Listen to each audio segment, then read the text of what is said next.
Assalamualaikum warahmatullahi wabarakatuh. Kita akan bicara tentang materi landasan filosofis dan yuridis pendidikan inklusif. Landasan filosofis dan yuridis pendidikan inklusif, prinsip kesetaraan. Semua peserta didik, termasuk yang berkebutuhan khusus, memiliki hak yang sama untuk mendapatkan pendidikan berkualitas. Penjelasan detailnya sebagai berikut. Semua peserta didik, termasuk yang berkebutuhan khusus atau ABK, berhak mendapatkan pendidikan yang berkualitas. Ini mencakup bagian dari hak asasi manusia yang harus dipenuhi oleh negara dengan beberapa hal. Pertama, untuk mendapat pendidikan tanpa diskriminasi. Setiap anak, tanpa memandang latar belakang, kondisi fisik, mental, atau sosial, berhak untuk memperoleh pendidikan yang setara dan berkualitas. Ini diatur dalam berbagai kebijakan pendidikan yang mendukung inklusivitas. Pendidikan yang layak artinya pendidikan yang layak mencakup kurikulum yang sesuai dengan kebutuhan individu peserta didik, termasuk modifikasi pembelajaran bagi ABK sehingga mereka dapat mengembangkan potensi mereka secara maksimal. Berikutnya ada dukungan spesifik untuk ABK. Anak dengan kebutuhan khusus memerlukan penanganan khusus dalam pendidikan, seperti adanya guru pendamping khusus, fasilitas yang ramah disabilitas, dan metode pengajaran yang disesuaikan dengan keterbatasan dan kelebihan mereka.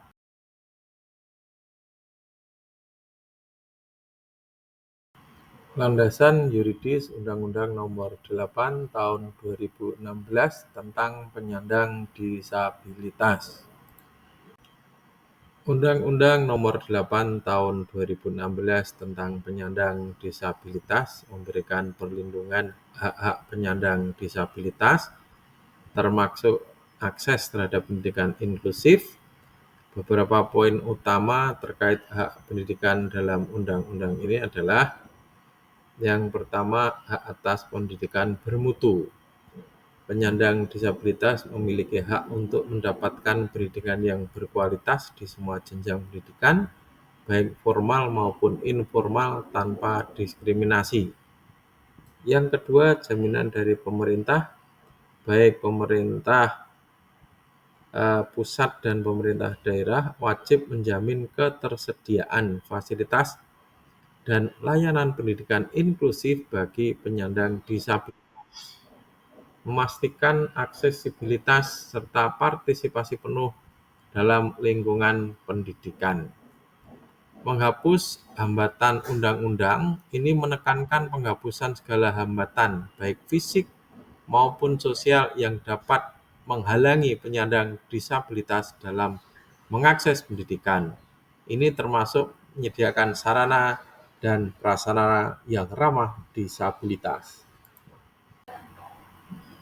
Penyelenggara pendidikan inklusif membutuhkan peran penting dari berbagai pihak. Itu diantaranya yang pertama, pemerintah wajib menyediakan fasilitas, kebijakan, dan dukungan teknis yang memastikan bahwa penyandang disabilitas mendapatkan akses yang setara dalam pendidikan. Pemerintah juga bertanggung jawab untuk melindungi hak-hak siswa inklusif dan menjamin pendidikan yang berkualitas. Yang kedua, institusi pendidikan. Sekolah sebagai penyelenggara pendidikan harus merancang kurikulum yang inklusif, menyediakan layanan dukungan seperti guru pendamping, serta menciptakan lingkungan yang ramah bagi semua siswa, termasuk siswa berkebutuhan khusus. Dan yang ketiga, masyarakat. Partisipasi masyarakat sangat penting dalam menciptakan keberhasilan pendidikan inklusif.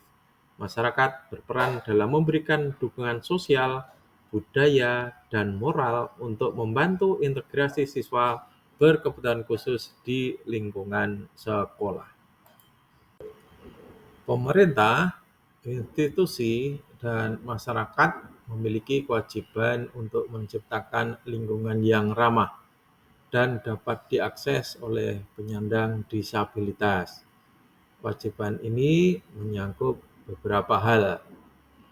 Yang pertama, pemerintah wajib menyediakan fasilitas umum yang aksesibel seperti ramp dan lift, serta memastikan ketersediaan sarana pendukung di sekolah dan ruang publik sesuai dengan PP Nomor 13 Tahun 2020 tentang akomodasi yang layak bagi penyandang disabilitas, atau juga bisa menggunakan PP Nomor 48 Tahun 2023. Yang kedua, institusi pendidikan harus menciptakan lingkungan yang inklusif dengan menyediakan layanan seperti unit layanan disabilitas atau ULD dan melakukan modifikasi fasilitas agar siswa penyandang disabilitas dapat belajar dengan nyaman.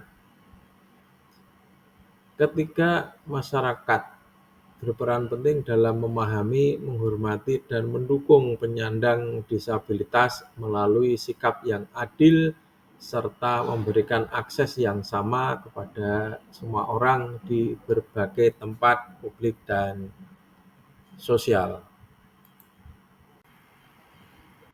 Undang-Undang Nomor 8 Tahun 2016 tentang penyandang disabilitas mengatur kewajiban pemerintah dan lembaga pendidikan untuk memastikan akses pendidikan yang setara bagi penyandang disabilitas.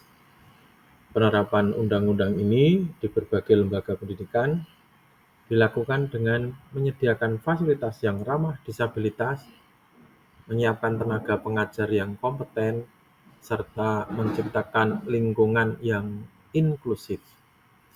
Nah, tapi ada beberapa tantangan dalam penerapannya. Pertama, kurangnya fasilitas aksesibilitas. Banyak lembaga pendidikan atau sekolah belum sepenuhnya menyediakan infrastruktur yang ramah disabilitas, seperti jalur khusus atau alat bantu belajar yang sesuai. Yang kedua, keterbatasan tenaga pengajar. Masih terbatasnya jumlah guru yang terlatih untuk mendidik siswa dengan kebutuhan khusus sehingga pembelajaran kurang optimal. Yang ketiga, kurangnya kesadaran dan pemahaman masyarakat dan tenaga pendidik sendiri mengenai pentingnya pendidikan inklusif, menyebabkan diskriminatif dan hambatan dalam penerapan. Tetapi peluang dalam penerapannya ada. Itu yang pertama, dukungan regulasi. Kebijakan pemerintah yang pro terhadap penyandang disabilitas memberikan peluang untuk perbaikan layanan pendidikan inklusif. Yang kedua, peningkatan kapasitas guru. Pelatihan guru dan tenaga pendidik mengenai strategi pembelajaran inklusif dapat meningkatkan kompetensi dan kualitas pendidikan inklusif. Ketiga, kerjasama multi-stakeholder. Kerjasama antara lembaga pendidikan, pemerintah, dan organisasi non-pemerintah atau NGO dapat mempercepat penyediaan layanan pendidikan yang lebih inklusif dan berkelanjutan.